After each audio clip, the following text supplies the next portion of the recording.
This podcast is made possible by VersaPay. Hi, this is Efren Rivera, the CFO of Paychecks, and you are listening to the CFO Thought Leader Podcast. This is episode 880. We had to make a shift given everything else that was happening externally. Capital is a lot more expensive. Focus was a lot more on profitability, burning through less cash, and a lot of that pushed us to shift into managing not just top line, but thinking about full P&L, thinking about our loss ratio, thinking about our cash burn, having the view of full profitable growth rather than just growth was critical. So what we started to surface a lot more is information on other cost drivers for the business, and ultimately having focus people on full P&L rather than just top line. Hi, it's Jack. On today's show, we speak with Teodora Gouneva, CFO of Next Insurance. Teodora Gouneva was enjoying one of the more satisfying chapters of her 17 years of career building when she began hearing voices. "You must take more risks," was the familiar refrain. It was 2013, and Gouneva had just been asked to serve as CFO of PayPal's Braintree Venmo operations, the resulting enterprise of PayPal's recent acquisition of Braintree. Gouneva tells us her response to the job offer was not an immediate or obvious yes. However, as the voices grew louder, Gouneva decided it was time to take a risk. You'll hear that story and much more on today's episode. We begin after this.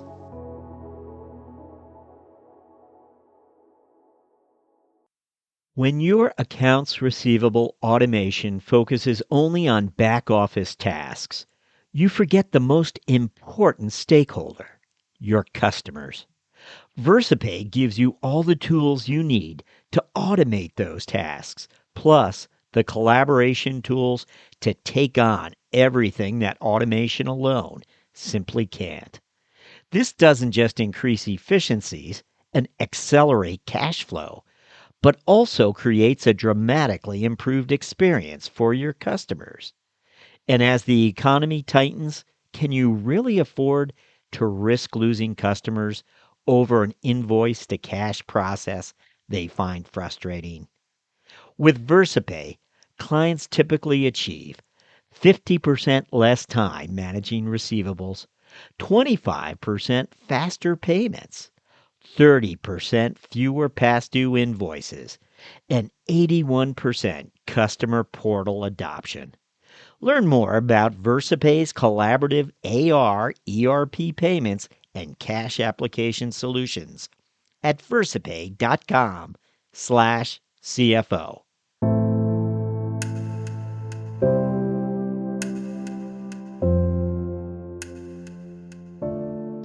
Hello, we're speaking with Teodora Gouneva, CFO of Next Insurance. Teodora, welcome. Great to be here. So, Teodora, we always begin by asking our guests to look back for us and try to identify some of those experiences they feel prepared them for this role, the CFO role. What would come to mind for you? I have several experiences that I would love to share that I feel had played a key role in my growth and development. First one is after PayPal had acquired two companies, Braintree and Venmo, I was asked to step into the CFO role. And it was a very exciting decision for me. It was a difficult decision because I was moving from a role that had much, much bigger scope to a role that was a little bit smaller, but at the same time broader. And my focus going into the role was primarily I'm going to learn a lot about accounting, a lot about other finance functions, because my experience until that point was primarily FP&A. And as I step into the role, I actually learned a lot more than I expected. And it wasn't necessarily about finance. It was more around the role the finance leaders can play to bring alignment when that doesn't exist, to bring clarity when teams don't see eye to eye, and how do you get them to focus on the same goal, which is ultimately what's best for the company. In managing across those differences, managing across different teams, that was probably much bigger learning for me than actually how do you set the goals and how do you report, the business results. So I cherish that experience really, because it had prepared me more to move from kind of the finance tactical person to the finance strategic person and the finance leader who can influence the business and ultimately the results. That's the first experience I wanted to mention. The second one was when I joined Next Insurance, actually. As I had mentioned previously, my focus was primarily FP&A. And that is the first time when I joined Next where I'm in a smaller company, managing all aspects of finance, not having experts around to ask, because when you're PayPal or Airbnb, you have a tax question, you have an accounting questions. Those team already have experts. You literally just turn around, your questions is answered. In here, at Next, we don't have that. So every time there's something as a CFO that I haven't encountered, I don't have anybody immediately available right around me to ask. And what I've learned is to build a network with people who have been there, done that, or who are experts in the area where I need advice.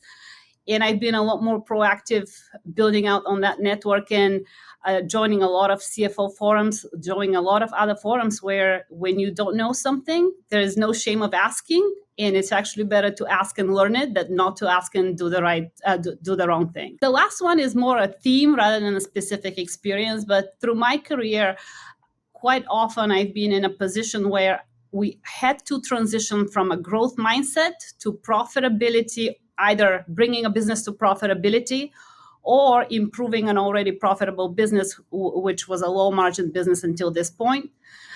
So that requires a completely different, it's almost like the same skill set all over again that I had to apply, because it requires a very different method of how you communicate to your business partners, how do you bring them to focus on profitability and not just growth.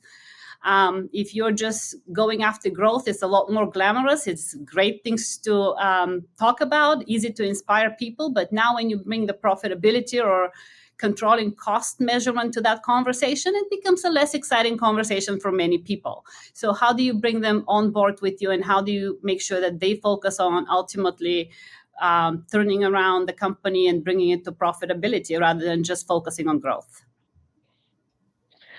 This overview for us. So thank you for those examples. I just want to point out to our listeners the investment of years you made at PayPal, because I think it's impressive. You were there 15 years, and those are key career building years. And you have a lot of the traditional titles that we see finance leaders acquire only over time and putting in the years, I suppose. And as you illustrated for us, you did become sort of the CFO after Venmo. And was that I'm wondering if you can share a little more about the circumstances of what was happening there. Was it a sort of a merger of a number of businesses, or what was it exactly?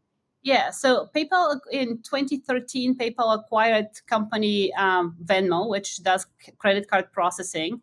And before PayPal acquired the company, Braintree had actually acquired Venmo. So it was, upon our acquisition, it was two completely different businesses in one. And we made a strategic decision to run those businesses separately to ensure that they're successful and we don't lose the momentum once you're in a big part of a big company. If the company is not explicitly focusing on those areas, they'll tend to kind of fade over time and you may not achieve their full potential. So PayPal made a strategic decision to run them separately. The businesses, when we acquired them, they did not have a CFO. So I was given the privilege to step into the CFO role as a person who is able to work and manage pretty flexibly with new businesses, as well as somebody who is very familiar with the PayPal culture and how PayPal operates. So I was supposed to bridge that gap between a bigger, more established company and a startup world. So my question, Teodora, would be, did you raise your hand? As you said, you're gracious enough to accept it, but was it a sense of, it's time, this is a great opportunity for me to reveal I can play a strategic role here as well as just an FP&A analytical mind. What would you tell us? I was asked if I'm interested. It Uh-huh. wasn't on my radar. And the minute I was asked that question, it wasn't an immediate obvious yes, honestly, because I had probably out before that the best role at PayPal. I had the biggest business. I love my job, everything, and I still had on my roadmap things I wanted to improve and fix in the role that I was in. And this came out of the blue. Pretty small business, uncertain how long we're going to keep it separate, when we're going to integrate it with the rest of the company. Oh. The company was based in Chicago. I was based in the Bay Area, so it was I wasn't clear how am I commuting, am I traveling frequently. There were so many unknowns around that, and part of me was, do I leave the certainty of I know exactly what the role is, and do I embrace something that I have no idea what it brings and could be good, could be bad? And I just ended up, since prior to that, I don't think I consider that I've taken a lot of risks. And very often I heard people like, you should take more risk, you should take more risk. So I was going through that decision. I remember like you should take more risk. So I just decided to go with the flow, hope for the best, do my best in the role and see how it plays out. And it actually, happy to report that it had played out really well for me. And as you mentioned, quite a learning experience along the way. I want to point out too that along the way you did get an MBA at Harvard. I'm curious where that might have fallen. Was that during your PayPal years or earlier? And you did have a number of years at Lehman Brothers before you stepped into the PayPal role. When did the MBA happen? So the MBA happened much earlier. I spent about a year and a half in management consulting, and then made a decision to transition to a company. And at the time, I focused more around M&A integration. And the two biggest Swiss bank, UBS and SBC, had merged, and they needed somebody to help them with integration work. So believe it or not, I actually did not do a pure finance role. Majority of that was integration of the two biggest Swiss banks. And in the process, I started thinking what else I might want to do after. And that's when I decided to pursue an MBA, just make sure that I consider more options. I thought it was going to open more doors. And I pursued an MBA at that point. Right after the MBA, I went back to investment banking. So that's when I was with Lehman Brothers. I focused a lot on M&A, equity, and debt issuance. And after a while, I decided to move out to California. Actually, I was in New York with Lehman Brothers. When I moved out to California, that's when your kind of eyes open that the world is way bigger than banking and consulting. And once you're in the Silicon Valley, there's so much more happening. And at that point, I ventured out. I joined PayPal early on. It was acquired by eBay, and I joined a little bit after the acquisition, and it has been a great ride since then, bringing the company from probably hundreds and millions in revenue, not a lot, to when I left, it was about 8 billion. So 18 billion, sorry, 18. Significant growth. Amazing time to be there over that decade and more. You did make one more pit stop on the way to the CFO office at Insurance. That's probably not the way you'd like to characterize it, but I'm just going to mention you stopped at Airbnb. Well, there's a nice place to spend some time. And what I thought was interesting, though, was you were there just as COVID arrives. Of course, you were there. You arrived in 2019, the year before, and then COVID arrives. And here's this business with this sizable, impact that must have had for a period of time there. I don't know if there's anything you can share with that, but certainly that had to be an eye-opening time for you as well. Oh, definitely. So after a little bit over 15 years at PayPal, I wasn't necessarily ready to move. And when opportunity with Airbnb came up, to me, that was such an amazing company. And I've known Airbnb for quite a while. They're a customer of PayPal.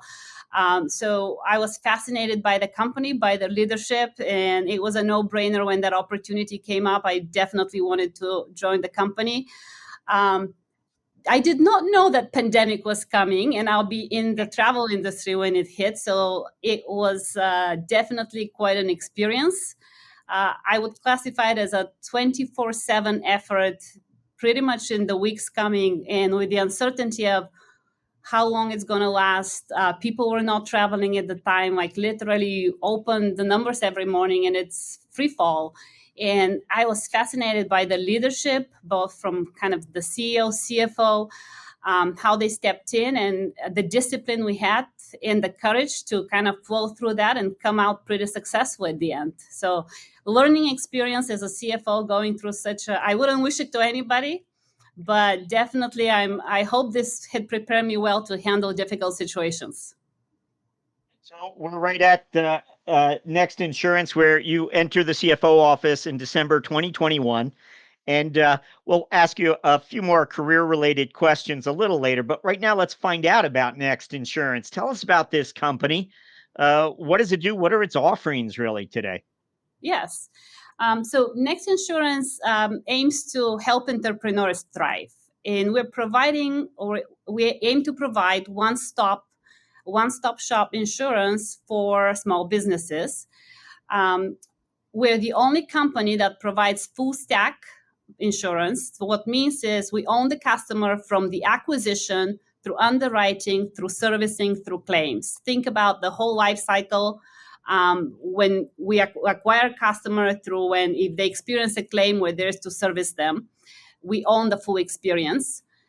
Next Insurance provides instant and affordable and tailored insurance. And what this means is if a customer wants to buy an insurance, they can go online and within a few minutes, from beginning to end, they answer a few questions and they get a quote. They can purchase immediately online. So this is very seamless way to provide immediate digital experience.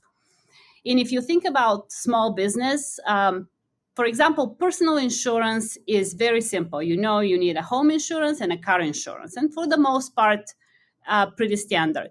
When you're a small business, it's a lot more complex. You're not sure for your business what type of insurance you need, what levels of coverage, and the complexity goes on and on and on. So when you're not a sophisticated insurance buyer, you need an advice, and that's why historically a lot of those small businesses go to agents, and the agents would explain what they need. What Next has simplified is if you prefer a pure digital experience and you tell us what you do, we can actually recommend the very tailored insurance for you and your business.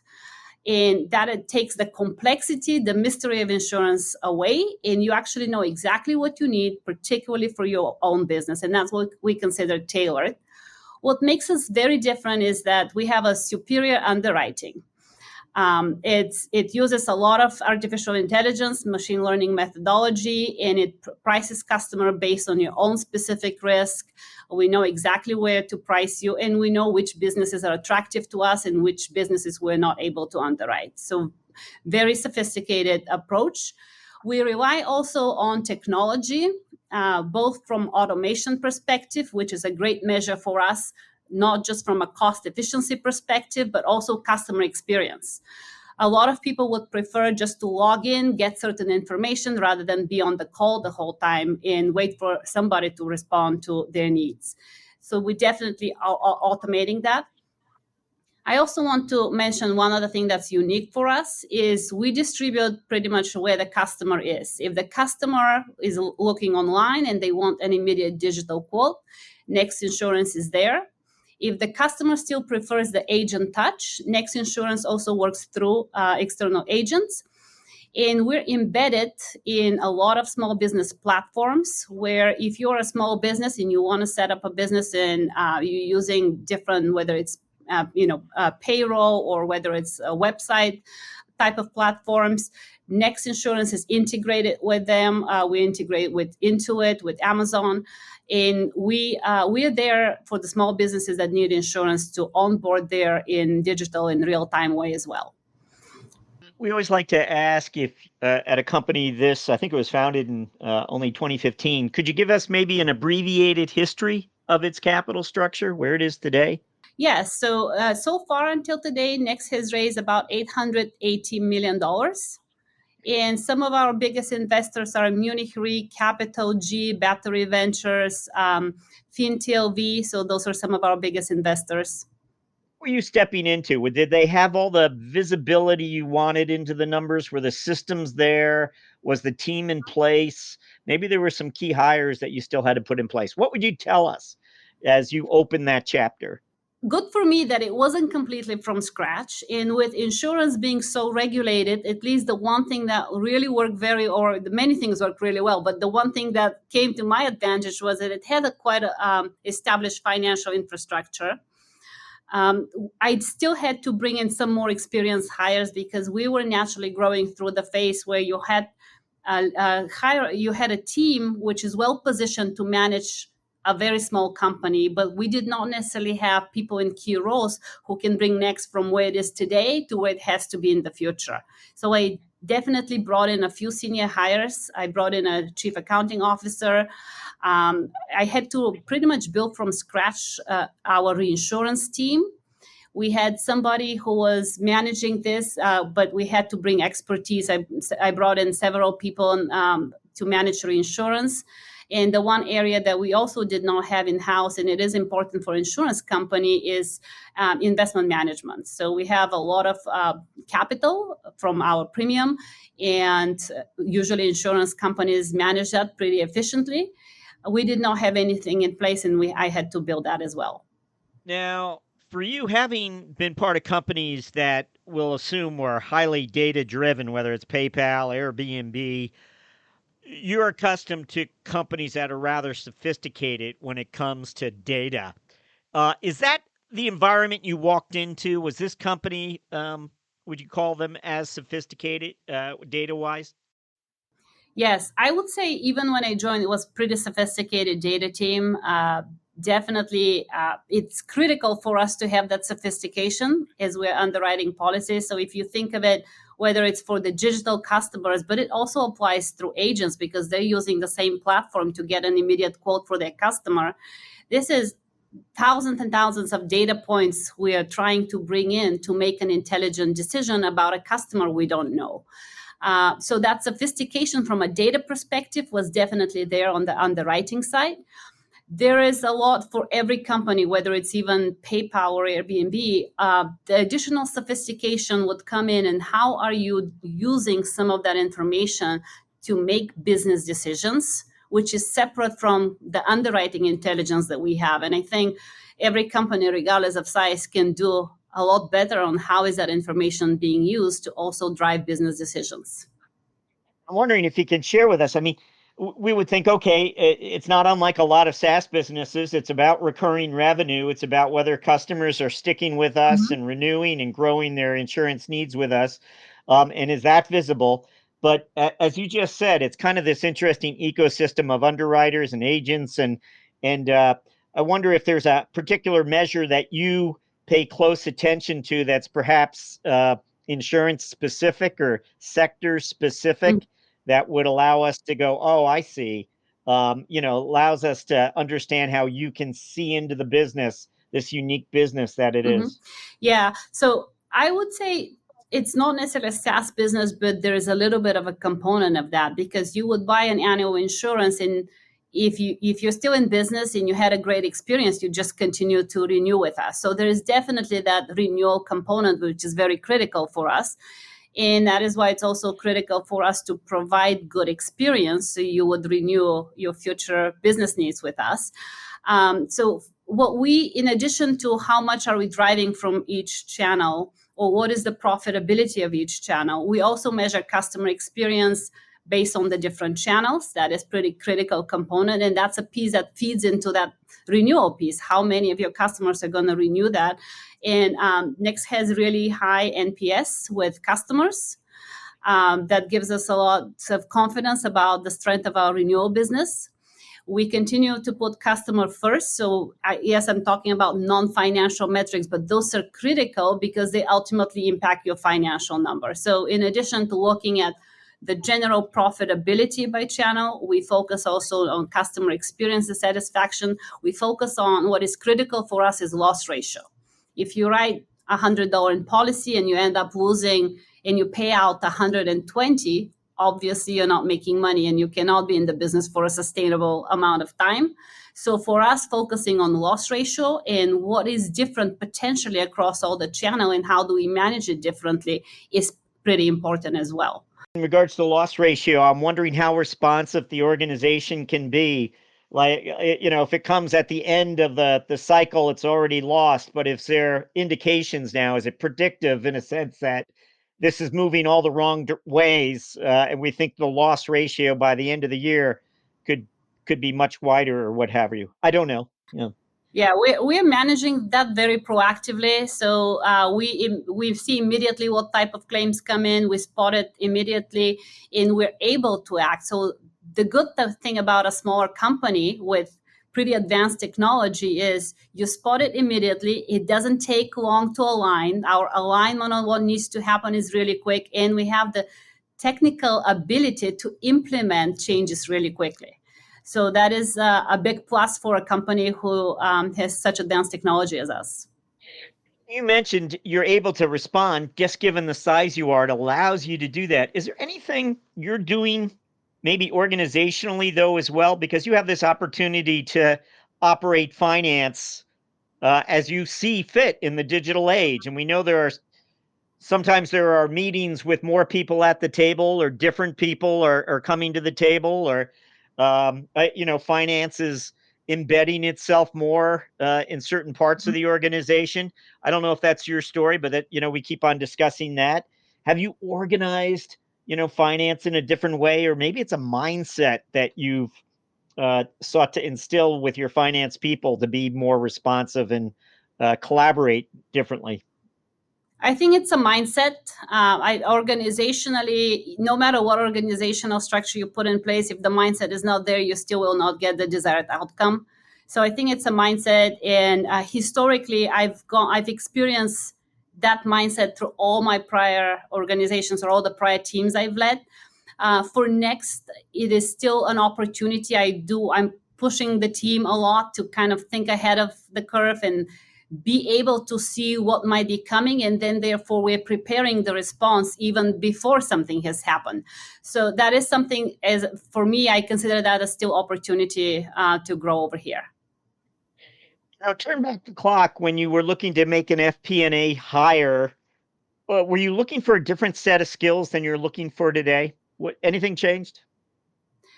So I would say analytical finance skill, this is must if you're in finance. The couple of things that are different from a big company to a small company. And if you have those skills, you do really great in a big company as well. But I would say they're absolutely critical for a small company. It's more around being proactive, full ownership. In a bigger company, you're more likely to have a manager who would tell you, here's what you need to do, 1, 2, 3. Here, you may not necessarily have that infrastructure to monitor everybody every step of the way and guide them. So that proactivity and people able to step in when they see something rather than just be told what to do is super critical for a small company. Ability to wear multiple hats. In a big company, this is your role and it's somewhat well defined. In a small company, well, sort of this is your role, but anything else that comes in is important. You got to be able to do it. So that is the mindset that I'm looking for when I'm hiring for a small company. And as I said, it's absolutely great mindset, because if you have those skills in a big company, you'll do super well as well. Is it of a hybrid mindset today? Was there sort of a journey it went through like so many companies have in terms of having remote talent or in-house talent? Where is it on the spectrum? We're at the moment a hybrid company. So we do come to the office 2 days a week, 3 days remote.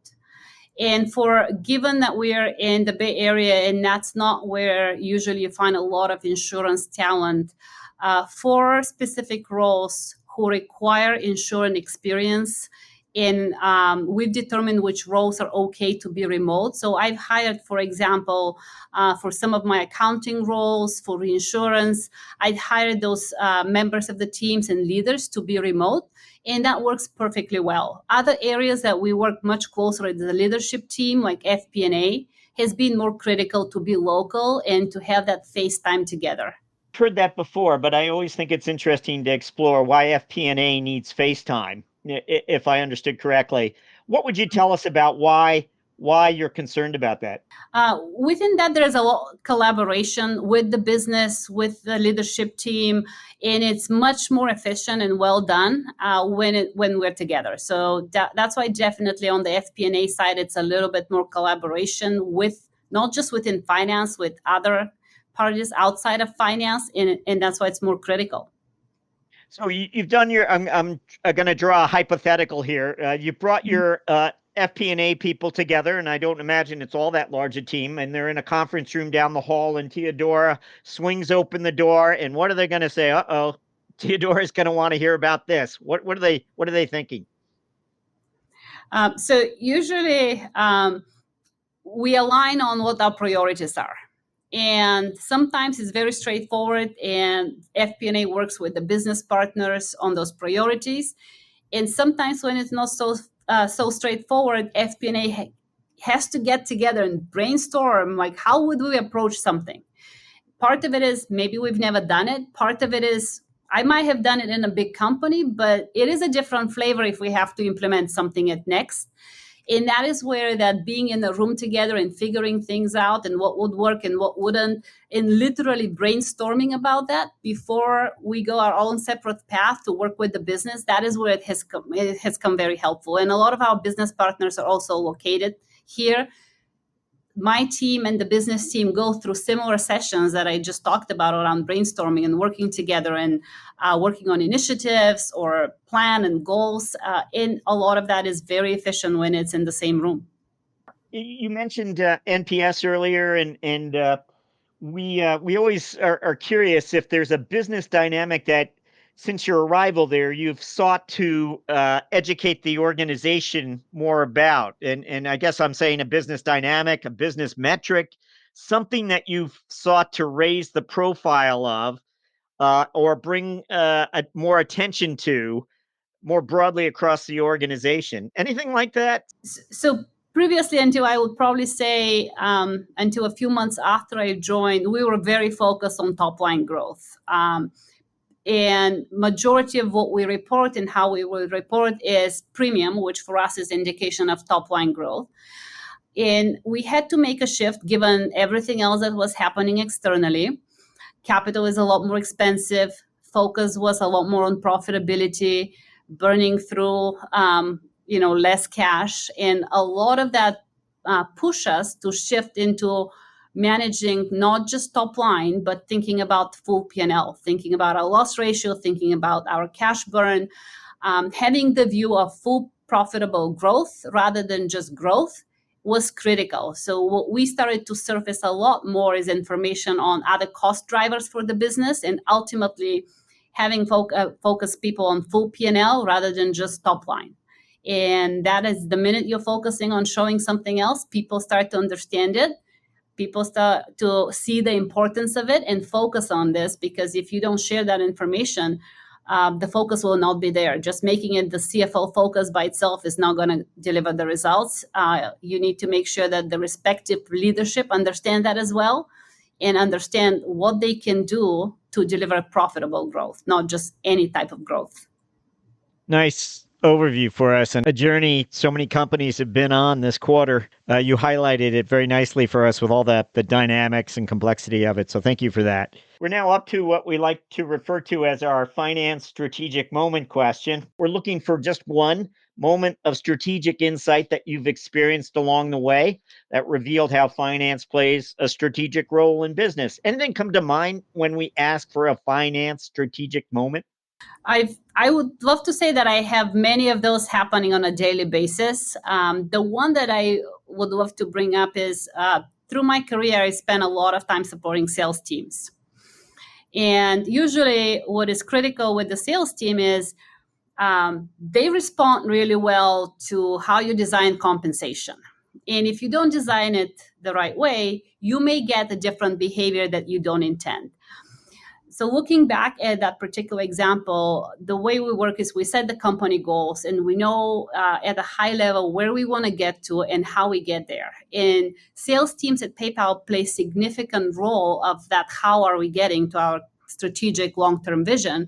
And having the conversation with them to translate why what we're asking from them now is different than what we asked from them last year, and how that helped the company, and how therefore they should adjust behavior was pretty important for us. And I think that happened around after PayPal had acquired Braintree. We had to bring two sales teams together and change how they operate. So we had to paint the vision for them of what PayPal needs, how is that new dynamic between the sales team coming together, and ultimately what is the goal. So we had to get them strategically aligned on what is important and why. But from a finance perspective, we had to put the financial infrastructure in place, or the compensation plans in place that drive the right behavior.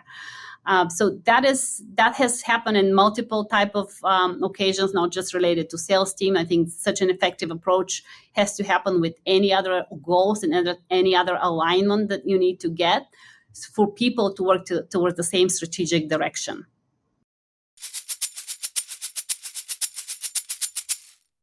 Hello and welcome to 60-second stories from CFO Thought Leader.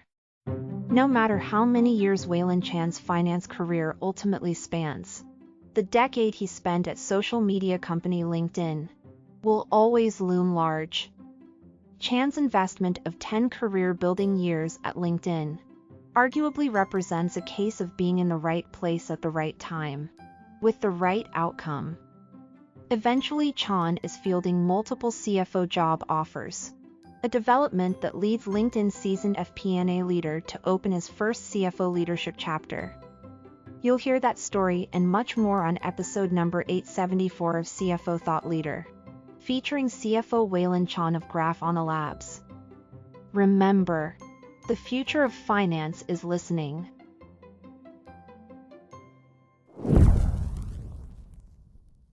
We're going to move to our mentoring round, where we once more ask you to look back for us.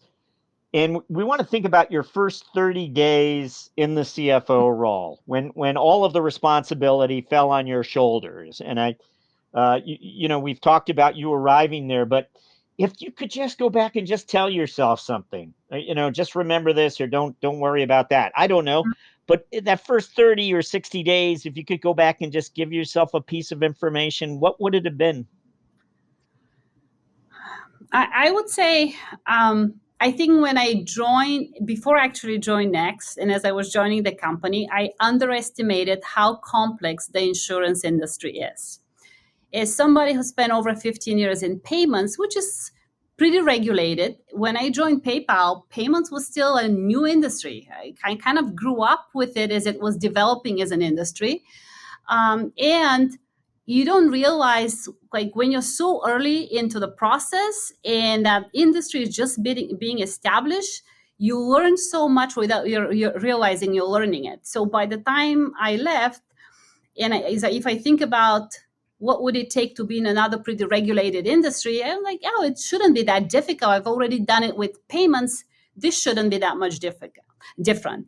I was completely wrong. It's a whole different industry that required a lot of just literally learning and ramping, which wasn't even necessarily ramping up on financial knowledge. It was more ramping and understanding the industry so I can do my job better.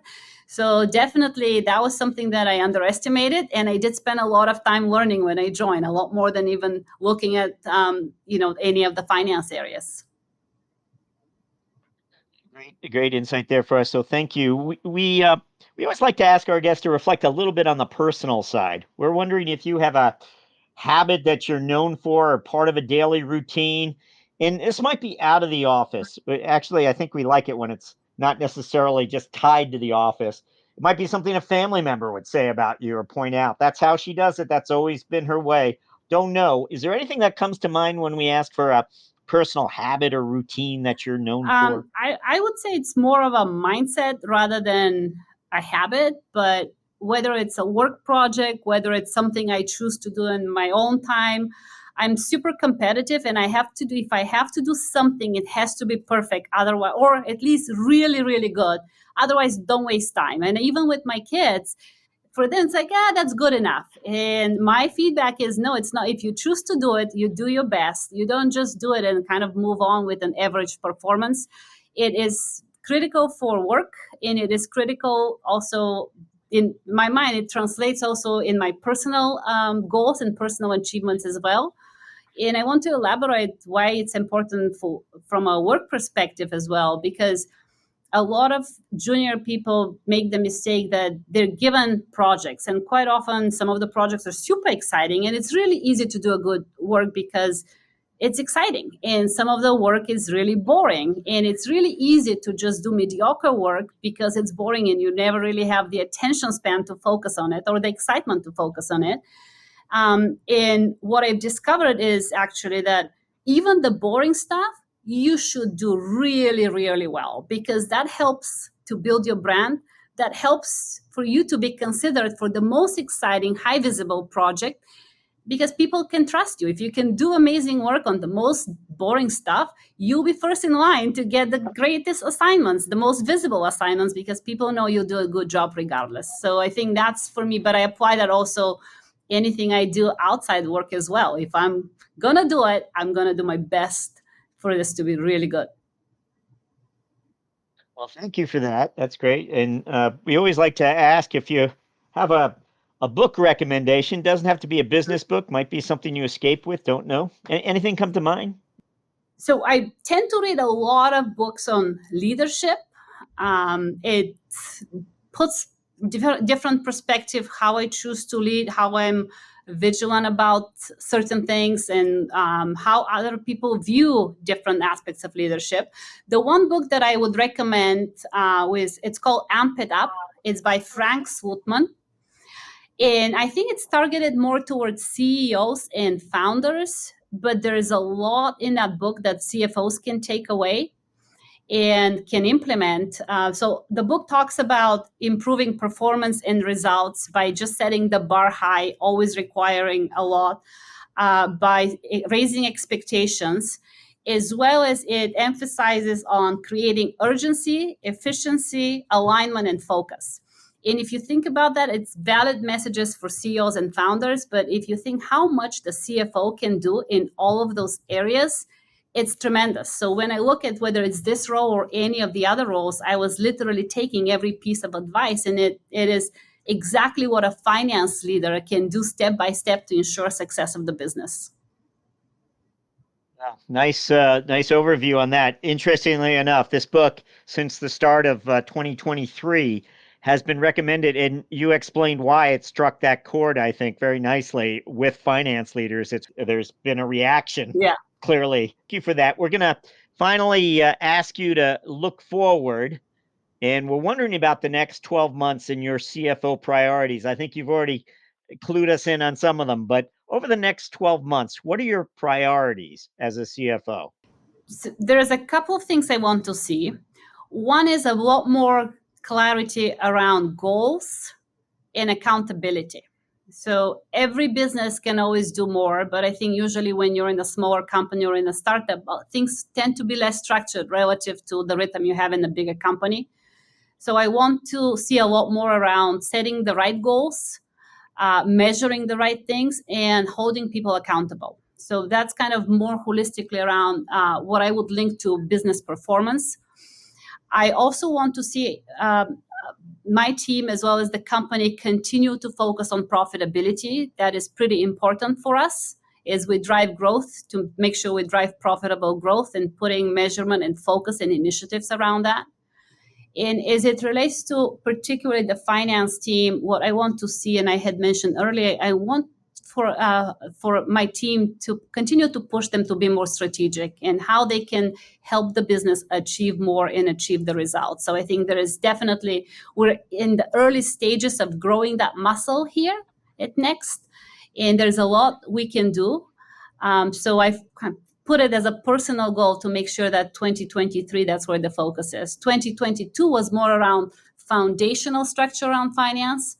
And now that foundation is in place, if I think of it as more kind of the value-added business insights, the strategic conversations we've had, that is now priority for me for 2023. It was harder to do it when there's a lot of other things that needed fixing. But now that we check the box on the fixing, focusing on more of the strategic value that finance can add is high priority. Teodora Gouneva, thank you for joining us on CFO Thought Leader. Thank you for having me.